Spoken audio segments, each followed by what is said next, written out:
SV6 news కు స్వాగతం. ముందుగా హెడ్లైన్స్. నగరంలో విజృంభిస్తున్న డెంగ్యూ.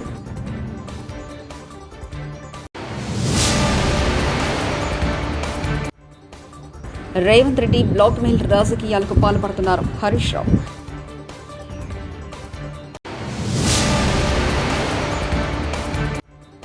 తిరుమల లడ్డు వ్యవహారంలో సుప్రీం తీర్పును స్వాగతిస్తున్నాం. హోంమంత్రి అనిత.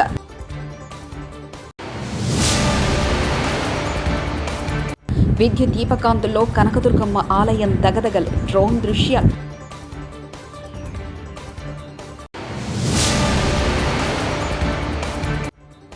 చంద్రబాబు ఇప్పటికీ పశ్చాత్తాపం కనిపించడం లేదు. వైఎస్ జగన్.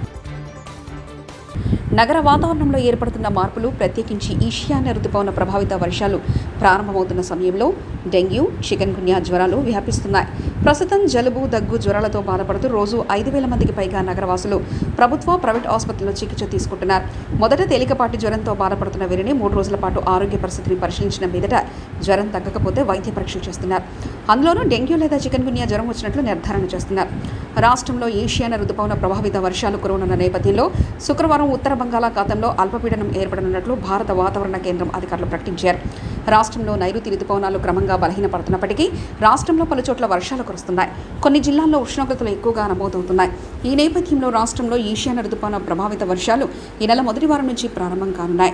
ఇదిలా ఉండగా బంగాళాఖాతంలో మాల్దీవులకు చేరువగా అల్పపీడనం ఏర్పడనుందని, అది క్రమంగా వాయుగుండంగా మారే అవకాశం కూడా ఉందని అధికారులు చెబుతున్నారు. తిరుమల లడ్డు కల్తీ వ్యవహారంలో 5 సభ్యులతో కూడిన స్వతంత్ర సీటు ఏర్పాటు చేయాలని సుప్రీంకోర్టు ఇచ్చిన తీర్పును స్వాగతిస్తున్నట్లు ఏపీ హోంమంత్రి వంగలపూడి అనిత అన్నారు. సీట్లో సిబిఐ నుంచి 2, ఏపీ ప్రభుత్వం తరఫున 2, FSSAI నుంచి 1 సభ్యులుగా ఉండాలని సూచించడంపై ఆమె హర్షం వ్యక్తం చేశారు. ఈ సందర్భంగా అనకాపల్లిలో నిర్వహించిన మీడియా సమావేశంలో హోంమంత్రి మాట్లాడారు. శ్రీవారు లడ్డు అనేది భక్తుల మనోభావాలకు సంబంధించి ముఖ్యమైన అంశమని అనిత అన్నారు. స్వతంత్ర దర్యాప్తు సంస్థతో సీటు ఏర్పాటు చేయడం శుభపరిణామమని చెప్పుకొచ్చారు. సీటు ఏర్పాటుతో స్వామివారి భక్తులు, ప్రజలకు వాస్తవాలు తెలుస్తాయని అన్నారు. తప్పు చేయని వారు భయపడరని, విజిలెన్స్ ఎంక్వైరీ అంటే వైసీపీ నేత వైవి సుబ్బారెడ్డి ఎందుకు భయపడుతున్నారో చెప్పాలని ఆమె డిమాండ్ చేశారు. సిట్ ద్వారా త్వరలో నిజానిజాలు బయటపడతాయని, స్వామివారికి అపచారం చేసిన వారు ఎవరైనా సరే జైలుకు వెళ్లడం ఖాయమని హోంమంత్రి అనిత అన్నారు. ఆంధ్రప్రదేశ్ ఉప ముఖ్యమంత్రి పవన్ కళ్యాణ్ వ్యాఖ్యలపై ఏపీ కాంగ్రెస్ అధ్యక్షురాలు వైఎస్ షర్మిల తీవ్ర ఆగ్రహం వ్యక్తం చేశారు. పవన్ కళ్యాణ్ ఏఐసీసీ అగ్రనేత రాహుల్ గాంధీపై విమర్శలు చేయడం పెద్ద జోకని విమర్శించారు. అధికారం వచ్చిన తర్వాత పవన్ కళ్యాణ్ వేషం, భాష మారిపోయాయని ఎద్దేవా చేశారు. డిప్యూటీ సీఎంగా అన్ని వర్గాలకు న్యాయం చేయాలని డిమాండ్ చేశారు. విజయవాడ కాంగ్రెస్ పార్టీ కార్యాలయం ఇవాళ శుక్రవారం షర్మిల మీడియా సమావేశం నిర్వహించారు. ఈ సందర్భంగా షర్మిల మాట్లాడుతూ అన్ని మతాలను పవన్ కళ్యాణ్ సమానంగా చూడాలని కోరారు. చంద్రబాబు ఇప్పటికీ పశ్చాత్తాపం కనిపించలేదంటూ వైఎస్ జగన్ వ్యాఖ్యానించారు. ముఖ్యమంత్రి చంద్రబాబు రాజకీయ దురదృష్టితో మత విశ్వాసాలను ఎలాగా రెచ్చగొట్టాలో సుప్రీంకోర్టు అర్థం చేసుకున్నారు. వైఎస్ఆర్సీపీ అధినేత వైఎస్ జగన్మోహన్ రెడ్డి పొలిటికల్ డ్రామాలు చేయొద్దని సుప్రీంకోర్టు గట్టిగా చెప్పింది అని వైఎస్ చెప్పుకొచ్చారు. అయినప్పటికీ టీడీపీ ఇప్పటికీ అసత్య ప్రచారమే చేస్తుందని ఆగ్రహం వ్యక్తం చేశారు వైఎస్ జగన్మోహన్ రెడ్డి. ఏ విధంగా చంద్రబాబు నాయుడు గారి మాటలకు విరుద్ధంగా తాను స్వయంగా ప్రకటనలు చేశాడు, ఇవన్నీ కూడా ఒక్కసారి గమనించినట్లయితే చంద్రబాబు నాయుడు గారు ఇప్పటికీ మామూలుగా అయితే మంచి వ్యక్తి అయితే గన ఇంత ఆధారాలు కనిపిస్తూ ఉన్నప్పుడు కొద్దో గొప్ప సిగ్గుపడతాడు. ఆయన అన్న మాటలు సాక్షాత్తు టీటీడీ ఈవో చంద్రబాబు నాయుడు గారి మాటలకు వ్యతిరేకంగా తానే స్వయంగా చెప్పిన మాటలు, ఇన్ని సాక్ష్యాధారాలు కనిపించినప్పుడు మామూలుగా ఎవరైనా కూడా దేవుడి విషయంలో తప్పులు జరుగుతూ ఉన్నప్పుడు, తప్పులు చేసినప్పుడు దేవుడు అంటే భయము, భక్తి కాస్తో కూస్తో ఎవరికైనా ఉన్న వ్యక్తి ఎవరైనా కూడా ఒకవేళ ఉంటే, ఆ భయము భక్తి ఎవరిలో అయినా కూడా ఉంటే పశ్చాత్తాపం అనేది ఎక్కడో చోట రావాలి. ప్రజలకు క్షమాపణ చెప్పే కార్యక్రమం అనేది ఎక్కడో ఒకచోట జరగాలి. కానీ చంద్రబాబు నాయుడు గారి మనిషి ఎలాంటి వాడు అని అంటే పశ్చాత్తాపము ఉండదు, దేవుడంటే భయము ఉండదు, దేవుడంటే భక్తి ఉండదు. చివరికి ఏ స్థాయిలో చంద్రబాబు నాయుడు గారి అబద్ధాల ప్రచారాలు, భయము, భక్తి ఏదీ లేకోకుండా తాను ప్రవర్తించే తీరు ఎలా ఉందనంటే, ఈరోజు నిజంగా ఈ టీడీపీ సాక్షాత్తు Telugu Desam party website, Telugu Desam party official website నుంచి ట్విట్టర్లో ట్విట్టరే కదా ఇది. ట్విట్టర్లో చంద్రబాబు నాయుడు గారు పెట్టిన పోస్టింగ్ ఇది.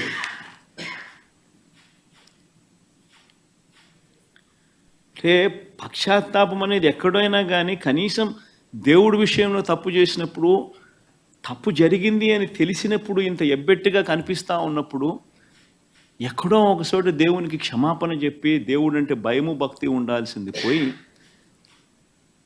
ఈ రోజుకి కూడా తన అబద్ధాలు, తన దుర్బుద్ధి, తన దుష్ప్రచారము ఏ స్థాయిలో ఉంది అంటే వరంగల్ డిక్లరేషన్ అమలు కోసం ఢిల్లీలోని ఏఐసీసీ అగ్రనేత రాహుల్ గాంధీ ఇంటి ముందు ధర్నా చేస్తామని మాజీ మంత్రి సిద్దిపేట ఎమ్మెల్యే తన్నీరు హరీష్ రావు అన్నారు. దసరా తర్వాత ఢిల్లీ వెళ్దామని చెప్పారు. తొర్రూరులో బీఆర్ఎస్ పార్టీ ఆధ్వర్యంలో మహాధర్నా జరిగింది. ఈ కార్యక్రమంలో హరీష్ రావు పాల్గొని మాట్లాడారు. రైతుల రుణమాఫీ చేసే వరకు వదిలిపెట్టమని హెచ్చరించారు. కాంగ్రెస్ ప్రభుత్వం ఇచ్చిన హామీలపై రాహుల్ గాంధీ స్పందించారు. సీఎం రేవంత్ రెడ్డి ఒక చేతిలో రాజ్యాంగం, మరో చేతిలో రౌడీయిజం చేస్తున్నారని మండిపడ్డారు. కేసీఆర్ది రైతు గుండె, రేవంత్ది రాతి గుండె అని హరీష్ రావు విమర్శించారు. రాహుల్ గాంధీ ఓట్ల ముంగట వచ్చి నాది బాధ్యత, నాది భరోసా అన్నాడు. ఇగో రాహుల్ గాంధీ వరంగల్లో రైతు డిక్లరేషన్ చేసిండు. ఇదే వరంగల్లో రైతు డిక్లరేషన్ చేసి మా కాంగ్రెస్ పార్టీని గెలిపియండి, నేను ఇవన్నీ చేసి పెట్టా అని మాట్లాడిండు. ఏమున్నాయో నేను అడుగుతా, మీరే చెప్పాలి. మొదటిది ఏమన్నాడు, కాంగ్రెస్ ప్రభుత్వం ఏర్పడిన వెంటనే 2 లక్షల రుణమాఫీ అందరికీ చేస్తాం. అయిందా? రెండవది, భూమి ఉన్న రైతులకు, కౌలు రైతులకు ఎకరానికి 15,000 రూపాయలు ఇస్తా. వచ్చినాయే 15,000. మూడవది, భూమి లేని ఉపాధి హామీ కూలీలకు ఏడాదికి 12,000 ఇస్తా. వచ్చింది ఎవరికన్నా? నాలుగవది, మూతబడిన చక్కెర కర్మాగారం పసుపు బోర్డు తెరిపిస్తా. తెలిసినారే? రైతు కూలీలు, భూమి లేని రైతులకు వాళ్ళకు కూడా రైతు బీమా లెక్క 5 లక్షల బీమా చేస్తా అన్నాడు. అయిందా? ఉపాధి హామీని వ్యవసాయానికి అనుసంధానం చేస్తా అన్నాడు. అయినాదే? పోడు భూములు, అసైన్డ్ భూములకు పట్టా భూములతో సమానంగా యాజమాన్య హక్కులు ఇస్తా అన్నాడు. అయినాయి? వచ్చినాయి పట్టాలు? అంటే ఇట్లా చెప్పుకుంటూ పోతే ఒక్కటి కూడా కాలేదు. అయిందా? మరి రాహుల్ గాంధీ అంటేనా ఈ రేవంత్ రెడ్డికి 2 మొట్టికాయలు వేసి అడగాలనా వద్దా? ఇప్పుడు నువ్వు మళ్ళోసారి రాహుల్ గాంధీ వచ్చి చెప్తాడు, నమ్ముతాడా? పాలకుర్తిలా ఇంకెవడన్నా నమ్ముతాడా? రాహుల్ గాంధీ ఇజ్జత్ ప్రచార మొత్తం ఖలాస్. రేవంత్ రెడ్డి పుణ్యమాని రేపు రాహుల్ గాంధీని ఎవడు నమ్ముతాడా ఈ తెలంగాణలో? నువ్వు ఓట్లప్పుడు వస్తేవి ఇవన్నీ చేస్తా అని మాట ఇచ్చిపోతుంది. ప్రజా తీర్పుతో వైసీపీ నేతలకు మైండ్ బ్లాక్ అయింది. మాజీ మంత్రి పీతల సుజాత 5,000 మందికి విదేశీ విద్య ద్వారా చదువుకునే అవకాశం కల్పించారు 2014 నుంచి 19 వరకు. కానీ మీరు వైసీపీ గవర్నమెంట్ వచ్చిన తర్వాత ఎంతమందిని పంపారండి? ఫారెన్ స్టడీస్కి బలహీన వర్గాలకు చెందిన వాళ్ళని, దళితుల్ని, ఎంతమందిని పంపించారు? ఒక్కనైనా పంపించారా జగన్మోహన్ రెడ్డి గారు? మళ్ళా మేము కూటమి ప్రభుత్వంలో మళ్ళా విదేశీ విద్య పెడుతున్నాం. మళ్ళా కొంత వేల మందిని మేము చదివిస్తాం ఫారెన్ పంపించి, వాళ్ళ కాళ్ళ మీద వాళ్ళు నిలబడేలా చేస్తాం. అదే కూటమి యొక్క లక్ష్యం. అంతేకాకుండా వైద్య రంగాన్ని ఐసీయూలో పెట్టేసినటువంటి పెద్ద గనులు ఎవరైనా ఉన్నారంటే వైసీపీ, జగన్మోహన్ రెడ్డి గారు. ఈ రోజున ఆనాడు రాష్ట్రాన్ని దివాళా తీపిచ్చేసి 5 సంవత్సరాల్లో అసలు మహిళలకు కూడా పట్టపగలు కూడా తిరగలేని పరిస్థితి కల్పించి రాష్ట్రాన్ని అత్యాచార ఆంధ్రప్రదేశ్గా తయారు చేసేసి ఏ సంక్షేమ పథకం కూడా అర్హులైన ఎవరికి కూడా అందకుండా మీ బినామీలకే, మీకు నచ్చిన వాళ్ళకే ఇచ్చుకుని రాష్ట్రాన్ని ఇష్టారాజ్యంగా పరిపాలించేసి వ్యవస్థలన్నీ కూడా సర్వనాశనం చేసేసిందే జగన్మోహన్ రెడ్డి గారు, వైసీపీ ప్రభుత్వం. ఈ రోజున మీరు మాట్లాడటం చూస్తుంటే చాలా ఆశ్చర్యంగా కూడా ఉంది, వింతగా కూడా అనిపిస్తుంది. ఇకనైనా వాస్తవంలోకి రండి. మీరేంటంటే ఫుల్ టైం ఏమో బెంగళూరు ప్యాలెస్లో ఉంటారు, పార్ట్ టైం ఏమో తాడేపల్లి ప్యాలెస్లో ఉంటున్నారు. మీకు మీ వాళ్ళకి కూడా వాస్తవం ఏం కనిపించట్లేనట్టుంది. ఏదో దిమ్మ తిరిగి మైండ్ బ్లాక్ అయిందంటారు కదా. ఇంకా 151 సీట్ల నుంచి 11 సీట్లకు వచ్చేసరికి ఆ మైండ్ బ్లాక్ అయిపోయింది. దాంట్లో నుంచి ఇంకా బయటికి రావట్లేదు ఎవరు. మీరు ఇంకా ఈ టైప్లోనే ఫేక్ ప్రచారాలు, ఫేక్ మాటలు మాట్లాడటం ఆపకపోతే, మానుకోకపోతే ఇప్పుడున్న 11లో నుంచి కూడా ఒకటి కూడా రాబోయే రోజుల్లో మీకు వచ్చే పరిస్థితి లేదు, ప్రజలు కూడా మీ యొక్క చేష్టలు, మీ యొక్క వ్యవహార శైలి, మీ యొక్క మాటలు కూడా అన్నీ గమనిస్తున్నారు. కాబట్టి ఇకనైనా మార్చుకోవాలనేసి కూడా నేను ఈ సభా వేదిక నుంచి కోరుతున్నాను. విజయవాడలోని ఇంద్రకీలాద్రిపై దసరా ఉత్సవాలు వైభవంగా జరుగుతున్నాయి. ఈ సందర్భంగా కనకదుర్గమ్మ ఆలయాన్ని విద్యుత్ దీపాలతో ఆకర్షణీయంగా అలంకరించారు. రాత్రి వేళ ఈ విద్యుత్ దీప కాంతుల్లో కనకదుర్గమ్మ ఆలయం మెరిసిపోతుంది. దీనికి సంబంధించిన డ్రోన్ దృశ్యాలు చూపులను ఆకట్టుకుంటున్నాయి.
తెలంగాణలో ఉప ఎన్నికల అంశం తరచూ వినిపిస్తుంది. కొన్ని నియోజకవర్గాల్లో ఉప ఎన్నికలు ఖాయమని బీఆర్ఎస్ నేతలే పదే చెప్తున్నారు. బీఆర్ఎస్ నుంచి కాంగ్రెస్లోకి జంప్ అయిన ఎమ్మెల్యేల నియోజకవర్గాల్లో బైపోల్స్ జరుగుతున్నాయనేది గులాబీ నేతల మాట. పార్టీ ఫిరాయించిన ఎమ్మెల్యేలు అనర్హతకు గురై ఆయా నియోజకవర్గాల్లో ఉప ఎన్నికలు రావడం ఖాయమని అంటున్నారు. అనర్హత కారణంగా ఉప ఎన్నికలు జరిగే నియోజకవర్గాల్లో బీఆర్ఎస్ గెలుపు తథ్యమని పార్టీ నేతలు స్పష్టం చేస్తున్నారు. తాజాగా చెన్నూరు నియోజకవర్గానికి సంబంధించిన బీఆర్ఎస్ నేత బాల్క సుమన్ సంచలన వ్యాఖ్యలు చేశారు. సూట్ కేస్ కంపెనీకి ఎన్నికల సందర్భంలో ఇక్కడ వివేక్ వారికి సంబంధించినటువంటి విశాఖ ఇండస్ట్రీస్ కంపెనీ నుంచి 8 కోట్ల రూపాయలు ఆ సూట్ కేస్ కంపెనీకి ట్రాన్స్ఫర్ చేశారు. అట్లా కోట్లాది రూపాయలు అక్కడికి గోదావరికని, మంచిర్యాల తదితర పరిసర ప్రాంతాలకు ట్రాన్స్ఫర్ చేసి ఆ డబ్బుల్ని విత్డ్రా చేసి ఎన్నికల్లో ఖర్చు పెట్టారు. సో ఆ సందర్భంలో నేను ఆనాడు బీఆర్ఎస్ పార్టీ అభ్యర్థిగా ఎన్నికల్లో పోటీ చేస్తున్నటువంటి తరుణంలో ఎలక్షన్ కమిషన్కు మా దృష్టికి వచ్చినటువంటి అంశాన్ని తీసుకొని పోయి కంప్లైంట్ ఇవ్వడం జరిగింది. సో ఎన్నికల కమిషన్కి ఇవ్వడమే కాకుండా ఆనాడు ఇన్కమ్ ట్యాక్స్ డిపార్ట్మెంట్కి, అదేవిధంగా ఎన్ఫోర్స్మెంట్ డైరెక్టరేట్ డిపార్ట్మెంట్కి అందరికి కూడా కాపీలు పంపించడం జరిగింది. ఆనాడు ఉన్నటువంటి ఎలక్షన్ కమిషన్ కూడా, పోలీస్ డిపార్ట్మెంట్ కూడా ఇది కోట్లాది రూపాయల డబ్బులతో ముడిపడి ఉన్నటువంటి అంశం కాబట్టి ఇన్కమ్ ట్యాక్స్ డిపార్ట్మెంట్కు, ఎన్ఫోర్స్మెంట్ డైరెక్టరేట్కు వాళ్ళు కూడా లేఖలు రాయడం జరిగింది. సో దానికి సంబంధించి నవంబర్ 2023-22వ తేదీ నాడు ఎన్ఫోర్స్మెంట్ డైరెక్టరేట్ వాళ్ళు వివేక్ గారికి సంబంధించినటువంటి మంచిర్యాలలో ఆయన నివాసం ఉండే హైటెక్ సిటీలో, అదేవిధంగా రామగుండం ఏదైతే ఈ విజిలెన్స్ సెక్యూరిటీస్ అనే bogus company suit case company కార్యాలయం అని చెప్పి అడ్రస్ చెప్పారో వాటి మీద కూడా, అదేవిధంగా హైదరాబాద్లో కూడా కొన్ని చోట్ల రైడ్ చేసి వాళ్ళొక అఫీషియల్ ప్రెస్ స్టేట్మెంట్ రిలీజ్ చేశారు. నగరంలో విజృంభిస్తున్న డెంగ్యూ.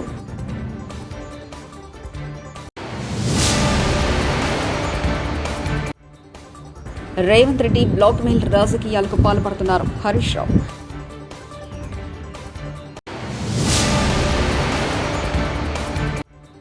తిరుమల లడ్డు వ్యవహారంలో సుప్రీం తీర్పును స్వాగతిస్తున్నాం. హోంమంత్రి అనిత.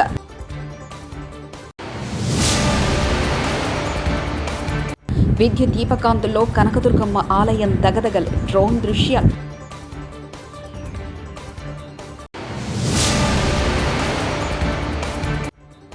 చంద్రబాబు ఇప్పటికీ పశ్చాత్తాపం కనిపించడం లేదు. వైఎస్ జగన్. ఇవి బులెటిన్ విశేషాలు. చూస్తూనే ఉండండి SV6 న్యూస్.